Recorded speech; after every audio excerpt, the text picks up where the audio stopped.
को भी जाकर सब्सक्राइब कर लीजिए, जिसका लिंक इधर आई बटन के साथ साथ नीचे डिस्क्रिप्शन बॉक्स में मिल जाएगा। चैनल का नाम है मस्ट टॉक, जहां पर आपको ब्यूटी एंड फिटनेस से रिलेटेड सारे वीडियोस मिलेंगे। या गाइस, अब शुरू करते हैं अपने टॉपिक नेग्लिजेंस। और शुरू करने से पहले आपको बता दूं कि टॉट्स की बहुत सारी वीडियोस ऑलरेडी अपलोड हो चुकी हैं, जिस प्लेलिस्ट का लिंक भी आपको इधर आई बटन के साथ साथ नीचे डिस्क्रिप्शन बॉक्स में मिल जाएगा। मोर ओवर, हमने लास्ट वीडियो में नेग्लिजेंस किया था। आप लोगों को पता है नेग्लिजेंस के ऊपर ऑलरेडी एक वीडियो अपलोड हो चुकी थी, जिसके कैमरे के एंगल की एडजस्टमेंट की वजह से मैंने उसे प्राइवेट पे लगा दिया और अभी मैं दोबारा से शूट कर रही हूँ। सो जिन्होंने नहीं पढ़ा उनके लिए हेल्पफुल होगी। So let's get started with the topic and या guys, do like, share and subscribe my channel. Okay, तो गाइस आज का जो हमारा पार्ट 2 है नेग्लिजेंस का, पार्ट 1 ऑलरेडी अपलोड हो चुका है, ठीक है। पार्ट 2 से हम शुरू कर रहे हैं। पार्ट 1 का लिंक आपको मिल ही जाएगा नीचे डिस्क्रिप्शन के साथ इधर आई बटन पर भी, ठीक है। और चलिए आज का जो हमारा नेग्लिजेंस का टॉपिक है उसमें हमने पढ़ना है सबसे पहले एसेंशियल्स ऑफ नेग्लिजेंस। यानी कि अगर आपको नेग्लिजेंस का केस किसी के ऊपर करना है तो आपको कौन कौन सी चीजों को ध्यान में रखना है जिसके कारण आप नेग्लिजेंस का केस किसी के ऊपर कर पाएंगे।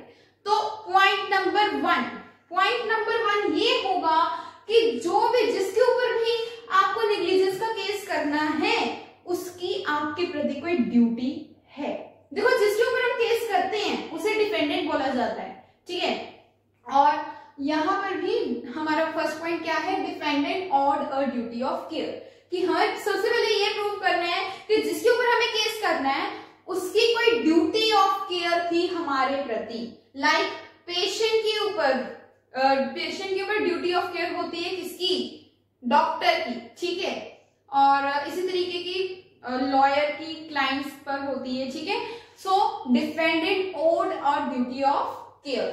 दूसरा पॉइंट ये है कि जो डिफेंडेंट है उसने उस ड्यूटी का ब्रीच किया है, उस ड्यूटी को नहीं निभाया, ठीक है।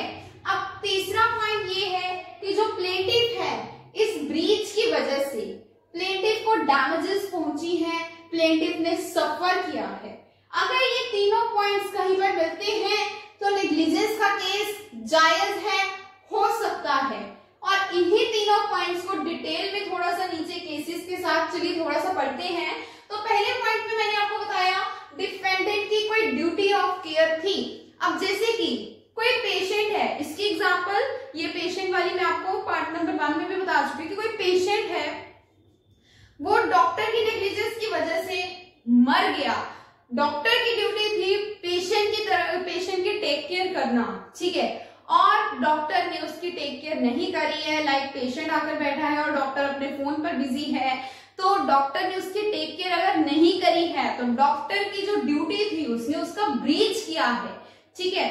तो जिसके कारण नेग्लिजेंस हुई है और नेग्लिजेंस का केस पेशेंट डॉक्टर के ऊपर डेफिनेटली कर सकता है, ठीक। अब यहाँ पर ड्यूटी के बारे में बात करें तो ड्यूटी जो है वो लीगल ड्यूटी होनी चाहिए। ये मैं आपको पार्ट 1 में ये भी बता चुकी हूँ, लीगल ड्यूटी होनी चाहिए। It should not be a religious duty, a moral duty और अ सोशल ड्यूटी। यानी कि अगर आपने किसी को भीख नहीं दी, खाना नहीं खिलाया, कोई भूखा मर रहा है आपके घर के बाहर बैठा, आपने उसको खाना नहीं खिलाया, वो होगी आपकी सोशल ड्यूटी कि आप किसी भूखे को खाना खिलाओ, या आपकी मॉरल ड्यूटी, लेकिन it is not a legal duty, ठीक है। तो अगर आप किसी सोशल या मॉरल या रिलीजियस ड्यूटी का ब्रीच करते हैं तो नेग्लिजेंस का केस बिल्कुल भी नहीं हो सकता है। It should be a legal duty. First point में एक तो ये चीज है, ठीक है। अच्छा, इसमें अब हम केस करते हैं, एक तो डनॉग वर्सेस स्टीवेंसन। इसमें क्या है, ए किसी रेस्टोरेंट में जाता है अपनी गर्लफ्रेंड के साथ और वहां पर एक जिंजर बियर वो ऑर्डर करता है। जब जिंजर बियर आती है तो जिंजर बियर में से निकलता है एक स्नेल, ठीक है। और जो उसकी गर्लफ्रेंड है या ए है वो मैन्युफैक्चरर के ऊपर, उस बियर के मैन्युफैक्चरर के ऊपर केस कर देता है। ओके, अब यहाँ पर आपको क्या लगता है क्या हुआ होना चाहिए? यस, द मैन्युफैक्चरर जो है वो लायबल है। मैन्युफैक्चरर ने ध्यान नहीं दिया, मैन्युफैक्चरर के नेग्लिजेंस की वजह से उसके बीच में स्नेल आया और ये हमें भी नहीं पता कि स्नेल उसमें आने के कारण विमेन की, उसकी गर्लफ्रेंड की हालत कैसी हो सकती है, ठीक है। तो यहाँ पर इस केस में डिफेंडेंट लायबल था, मैन्युफैक्चरर लायबल था ड्यू टू नेग्लिजेंस। ठीक, अच्छा एक केस और है जो हमें बताता है कि जब तक ड्यूटी ऑफ केयर की कोई फोर्सिबिलिटी नहीं है तब तक कोई भी लायबिलिटी नहीं होगी। ठीक है, यानी कि ड्यूटी किसकी किसके प्रति है इसका कोई स्पेशल रूल तो नहीं बनाया गया है कि इसकी इसके प्रति ड्यूटी है और इसकी इसके प्रति ड्यूटी नहीं है, लेकिन ये कहाँ पता लगता है कि ड्यूटी ऑफ केयर है या नहीं है, ये पता लगता है किसी चीज की फोर्सिबिलिटी से। कि थोड़ा सा देखना, लाइक अगर मैं सीढ़ियां चढ़ रही हूँ बस की और अभी मैं प्रॉपर से चढ़ी भी नहीं, तो फोर्सिबिलिटी तो है ना, ड्राइवर को तो दिख ही रहा है कि अगर ये चढ़ी नहीं है, अगर मैं ऐसे ही ड्राइव करूंगा ये गिर सकती है, एक्सीडेंट हो सकता है, राइट। तो फोर्सिबिलिटी वहां पर है, जहां पर फोर्सिबिलिटी नहीं है वहां पर लायबिलिटी भी नहीं है। फॉर एग्जाम्पल मैंने एक ट्यूशन सेंटर खोला है, मेरी ट्यूशन सेंटर में स्टूडेंट्स पढ़ने आए हैं, मेरा फैन जो है सब कुछ अच्छा नहीं से चला है, ठीक है, और मेरे किसी कोई स्टूडेंट बैठा है और एकदम से कोई ट्यूबलाइट या कोई फैन या कोई चीज अचानक ही टूटकर उसके ऊपर गिर जाती है जिसके कारण उसे इंजरीज पहुंचती हैं, तो वहां पर वो स्टूडेंट मेरे ऊपर नेग्लिजेंस का केस नहीं कर सकता है क्योंकि वो अचानक हुआ है। हाँ, ये हो सकता है कि अगर रिपेयर कराने वाला दिख रहा है कुछ और मैंने जानबूझकर रिपेयर नहीं कराया है जिसके कारण किसी को इंजरीज पहुंची है, वहां पर मेरे ऊपर नेग्लिजेंस का केस हो सकता है। यानी कि एक्सीडेंट या कुछ भी डैमेजेस प्लेंटिफ को जो पहुंचेंगी वो अगर फोर्सिबल है तभी लायबिलिटी है डिफेंडेंट की, अदरवाइज डिफेंडेंट की कोई लायबिलिटी नहीं है। ऐसा ही कुछ हुआ था केट्स वर्सेस मॉन्की ब्रोस के केस में। इसमें क्या हुआ था कि जो लेडी है वो रेस्टोरेंट में जाती है और ऊपर से फैन अचानक से सीलिंग से नीचे गिर जाता है जिसके कारण उसे इंजरीज पहुंचती है, वो रेस्टोरेंट ऑनर के ऊपर केस करती है और एज अ रिजल्ट जब देखा गया पता लगा कि फैन जो गिरा है सीलिंग से उसकी कोई रिपेयर्स वगैरह करवाने वाली नहीं थी, बिल्कुल ठीक हालत में था, अचानक से गिर गया, that was a case of an accident. ठीक है, तो यहाँ पर ओनर की, रेस्टोरेंट के ऑनर की कोई भी नेग्लिजेंस नहीं है और अगर उसकी नेग्लिजेंस नहीं है तो फिर वो नेग्लिजेंस के लिए लायबल भी नहीं है। ठीक है, तो यही केस हमें बताता है कि जब फोर्सिबिलिटी नहीं है तो डिफेंडेंट की लायबिलिटी भी नहीं है। ठीक है, ये दोनों चीजें आ गई इस पॉइंट में। अब तक हमने जो भी डिटेल में पढ़ा वो अभी फर्स्ट पॉइंट में आया। इसमें हमने क्या पढ़ा कि ड्यूटी जो है वो लीगल ड्यूटी होनी चाहिए, सोशल, रिलीजियस या मॉरल नहीं होनी चाहिए। ठीक है, दूसरा हमने पढ़ा डोनाल्ड वर्सेस स्टीवनसन का केस और तीसरा हमने इस पॉइंट में ये पढ़ा है no foreseeability means no liability. Okay, second point जो है कि ड्यूटी ऑफ केयर जो डिफेंडेंट की बनती है प्लेंटिफ के प्रति उसका ब्रीच हुआ है और इसमें एक केस आता है ग्लासगो कॉर्पोरेशन वर्सेस टेलर। अब इस केस में क्या था, इस केस में क्या हुआ कि कोई पार्क है, उस पार्क में ना कुछ पॉइजनस बेरीज ग्रो कर रही हैं। ठीक है, पॉइजनस बेरीज जो ग्रो कर रही हैं। अच्छा, अब जो वहां की कॉर्पोरेशन है, म्युनिसिपल कॉर्पोरेशन, उन्होंने कोई भी साइन बोर्ड नहीं लगाया है कि डेंजर एरिया है या फिर ये पॉइजनस बेरीज हैं, थोड़ा सा सावधान रहिए कुछ भी। और बच्चे तो पार्क में होते हैं, कोई छोटा सा बच्चा जाता है उन पॉइजनस बेरीज को खा लेता है जिसके कारण उससे इंजरीज पहुंचती हैं और फिर बाद में वो मर जाता है। अब यहाँ पर कॉर्पोरेशन लायबल है क्योंकि कॉर्पोरेशन की ड्यूटी थी साइन बोर्ड लगाना, एटलीस्ट उसके पेरेंट्स अवेयर तो हो कि ये बेरीज की तरह दिखती है लेकिन ये पॉइजनस बेरीज हैं, तो इसलिए बच्चे को उस तरफ से जाने के लिए बचाना है हमें। ठीक है, तो ये हो गया हमारा सेकंड पॉइंट में एक केस लो ग्लासगो कॉर्पोरेशन वर्सेस टेलर, जहां पर corporation was the defendant and the defendant was held liable. Okay, third point जो है प्लेंटिफ सफर डैमेजेस। देखो, अगर उसने नेग्लिजेंस करी भी है डिफेंडेंट ने, प्लेंटिफ को डैमेजेस ही नहीं पहुंची, तो प्लेंटिफ कैसे उसके ऊपर केस कर सकता है। ठीक है, प्लेंटिफ को डैमेजेस पहुंचनी बहुत जरूरी है और ये भी जरूरी नहीं है कि प्लेंटिफ को डैमेजेस जो पहुंची है वो फिजिकली पहुंची है। हो सकता है कि उसे डैमेजेस मेंटल लेवल के ऊपर भी पहुंची है, अगर उसे मेंटल लेवल के ऊपर भी कोई डैमेजेस पहुंचती है तो भी उसके ऊपर डिफेंडेंट के ऊपर नेग्लिजेंस का केस हो सकता है। ये थोड़ा सा डिटेल हम आगे पढ़ेंगे, लेकिन फिलहाल के लिए हमारा जो थर्ड पॉइंट है, प्लेंटिफ को डैमेजेस पहुंचनी बहुत जरूरी है। अगर डैमेजेस नहीं पहुंची तो नेग्लिजेंस का प्लेंटिफ को डैमेजेस पहुंचनी बहुत जरूरी है। इसी में एक छोटा सा टॉपिक आता है रेस इप्सा लोकेटर। ये एक मैक्सिम है, ठीक है, ये एक मैक्सिम है।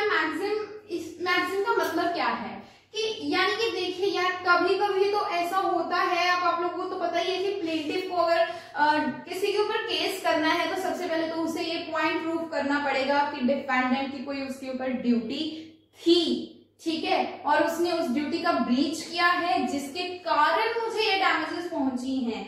लेकिन रेस इप्सा लोकेटर का मतलब है थिंग्स स्पीक इटसेल्फ, यानी कि जो चीजें हैं, जो सिचुएशन है, वो अपने आप ही बता देती है कि ये जो भी डैमेजेस प्लेंटिफ को पहुंची हैं, ये सिर्फ और सिर्फ डिफेंडेंट की नेग्लिजेंस की वजह से पहुंची हैं। अगर डिफेंडेंट की नेग्लिजेंस यहाँ पर नहीं होती तो हो सकता था कि आज प्लेंटिफ को कोई ऐसे डैमेजेस भी नहीं पहुंचती, ठीक है। तो रेस इप्सा लोकेटर का मतलब यही है, और रेस इप्सा लोकेटर एक प्रिजम्पशन मान देता है कोर्ट अगर उसके सामने कोई ऐसी सिचुएशन आती है, ठीक है। अब ये थोड़ा सा कंफ्यूजिंग है, इसे थोड़ी सी हम एक केस लॉ की एग्जांपल की मदद से चलेंगे, ठीक है, जिससे आपको थोड़ा अच्छे से समझ आ जाए। लेकिन यहाँ पर अगर रेस इप्सा लोकेटर यानी कि सिचुएशन जो है वो अपने आप ही बताएगी कि ये जो एक्सीडेंट है वो केवल और केवल नेग्लिजेंस की वजह से हुआ है डिफेंडेंट की। अगर डिफेंडेंट नेग्लिजेंस नहीं करता तो फिर प्लेंटिफ को ये डैमेजेस नहीं पहुंचते। लेकिन यहाँ पर एक चीज ये भी शो करनी जरूरी है क्या, कि जो डिफेंडेंट है उसके कंट्रोल में भी होनी चाहिए सिचुएशन, ठीक है, कि जो उसकी सिचुएशन है वो कंट्रोल में होनी चाहिए, ठीक है, बाय डिफेंडेंट।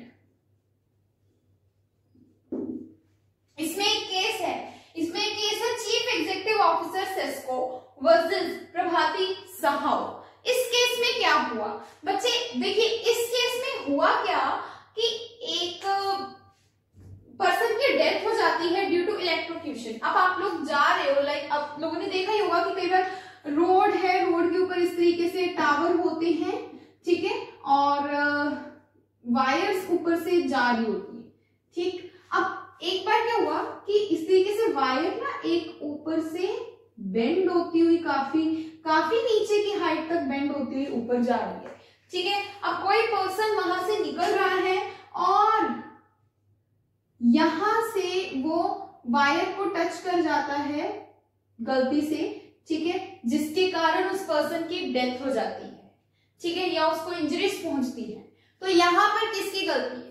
यहाँ पर गलती है ना डिफेंडेंट की, क्योंकि यहाँ पर देखिए प्लेंटिफ को ये प्रूव करने की जरूरत ही नहीं है कि मुझे जो डैमेजेस पहुंची हैं वो उसमें डिफेंडेंट की नेग्लिजेंस है। ये तो शो ही हो रहा है साफ साफ कि जो तार नीचे लटक रही है, जो वायर नीचे लटक रही है, वो प्लेंटिफ की गलती की वजह से तो लटक नहीं रही है, वो तो डिफेंडेंट की गलती है, तभी तो नीचे लटक रही है। डिफेंडेंट को ध्यान रखना चाहिए। अब अगर डिफेंडेंट ने ध्यान नहीं रखा, यही अगर उसने ध्यान रखा होता ये वायर का, तो प्लेंटिफ को कोई भी डैमेजेस नहीं पहुंचते, कोई भी इंजरीज नहीं पहुंचती, हो सकता था कि उसकी डेथ भी नहीं होती। तो यहाँ पर एक प्रिजम्पशन मानी जा सकती है कि जो वायर लटक रही है वो डिफेंडेंट की गलती के कारण हुई है, डिफेंडेंट की नेग्लिजेंस है और डिफेंडेंट लायबल भी है, ठीक है। लेकिन यहाँ पर आप लोग कह सकते हो कि वायर में हो सकता है उस टाइम पर इलेक्ट्रिसिटी कट ऑफ हो, लाइट गई हो, लेकिन प्लेंटिफ ने यह भी प्रूव कर दिया कि लाइट नहीं गई थी उस टाइम।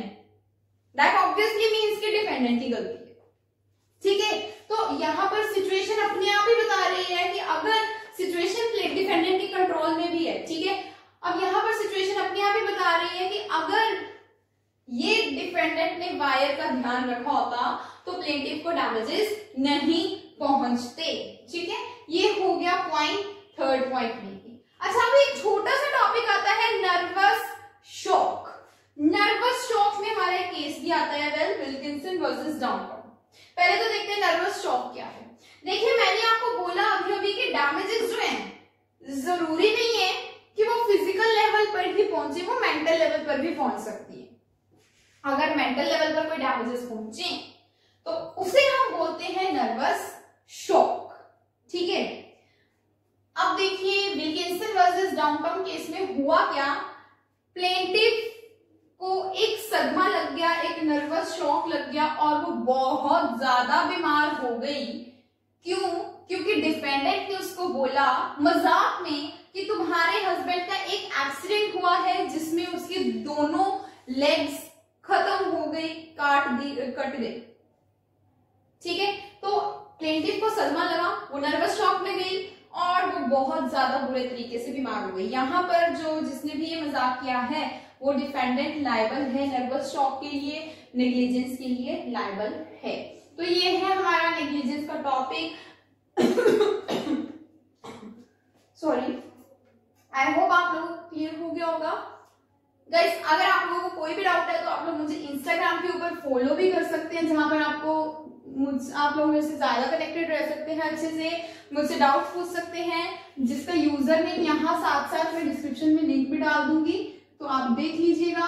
और यहाँ पर आपको मेरी दोनों ही चैनल्स की, यानी कि मस्ट टॉक चैनल और स्टडी चैनल, दोनों की पोस्ट आपको देखने में मिलेंगी। ओके गाइस, मिलते हैं अपने नेक्स्ट लेक्चर में, तब तक के लिए बाय बाय गाइस। एंड ये guys, do like share and subscribe. कोई भी डाउट हो कमेंट सेक्शन के साथ साथ आप इंस्टाग्राम पर भी मुझसे पूछ सकते हैं।